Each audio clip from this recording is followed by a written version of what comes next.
Assalamualaikum warahmatullahi wabarakatuh. Berjumpa kembali dengan saya, Nida SPD.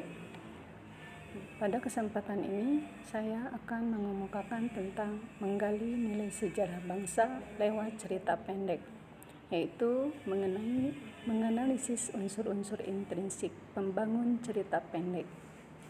Capaian pembelajaran tentang membaca dan berbicara, menjelaskan permasalahan, tindakan, dan solusi tokoh dalam alur cerita yang kompleks dengan perangkat alur mundur atau cerita berbingkai, menggunakan pemahamannya terhadap teks dan fitur lain dalam teks.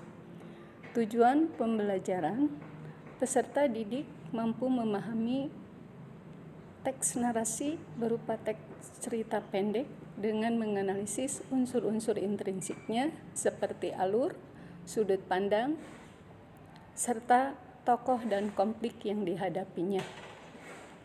Pengertian cerpen. Menurut Kamus Besar Bahasa Indonesia, cerpen merupakan cerita pendek yang berisi tentang kisah cerita yang berisi tidak lebih dari 10.000 kata. Menurut J.S. Badudu, cerpen adalah cerita pendek yang berfokus dan berkonsentrasi pada satu peristiwa kejadian yang hanya mengisahkan satu tokoh cerita saja. Unsur-unsur cerpen. Cerpen dibangun dari dua unsur utama, yaitu unsur intrinsik dan unsur ekstrinsik. Unsur intrinsik adalah unsur yang ada di dalam cerita pendek, dan unsur ekstrinsik adalah unsur yang ada di luar cerita pendek. Unsur-unsur intrinsik cerpen. Yang pertama ada tema. Tema itu dibagi menjadi dua, ada tema pokok dan ada tema tambahan. Yang kedua ada tokoh dan penokohan.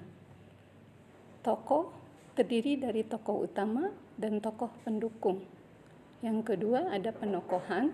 Penokohan itu terdiri dari tokoh protagonis, tokoh antagonis, dan tokoh campuran. Yang ketiga ada sudut pandang.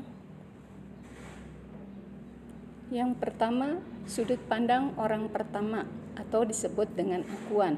Dan yang kedua ada sudut pandang orang ketiga atau yang disebut dengan diaan. Yang keempat ada alur. Alur itu terdiri dari jenis alur dan tahap-tahap alur. Jenis alur itu yang pertama ada alur maju, ada alur mundur, dan ada alur campuran. Yang selanjutnya tahap-tahap alur. Tahap alur itu yang pertama tahap pengenalan. Yang kedua ada tahap kemunculan. Yang ketiga ada tahap konflik yang semakin memuncak. Yang keempat ada tahap konflik mulai menurun, dan yang kelima tahap penyelesaian. Kemudian yang selanjutnya latar. Latar itu terbagi menjadi 3 bagian, ada latar tempat, latar waktu, dan latar suasana. Yang selanjutnya unsur intrinsik dari cerpen itu adalah gaya bahasa. Dan yang terakhir adalah amanat. Amanat itu adalah pesan yang ingin disampaikan pengarang kepada pembaca. Demikianlah materi tentang unsur-unsur intrinsik dalam cerita pendek. Terima kasih. Wassalamualaikum.